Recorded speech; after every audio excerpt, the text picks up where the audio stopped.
أعوذ بالله من الشيطان الرجيم.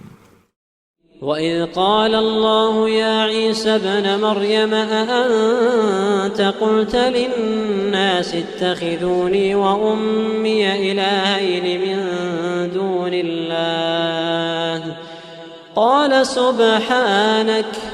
قال سبحانك ما يكون لي أن أقول ما ليس لي بحق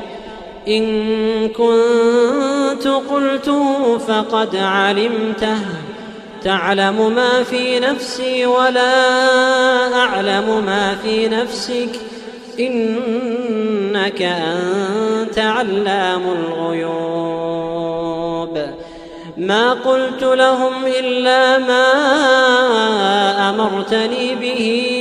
أن اعبدوا الله ربي وربكم وكنت عليهم شهيدا ما دمت فيهم فلما توفيتني كنت أنت الرقيب عليهم وأنت على كل شيء شهيد إن تعذبهم فإنهم عبادك وإن تغفر لهم فإنك أنت العزيز الحكيم قال الله هذا يوم ينفع الصادقين صدقهم لهم جنات تجري من تحتها الأنهار خالدين فيها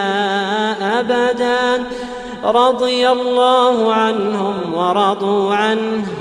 ذلك الفوز العظيم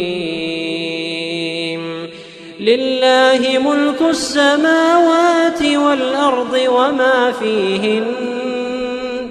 وهو على كل شيء قدير.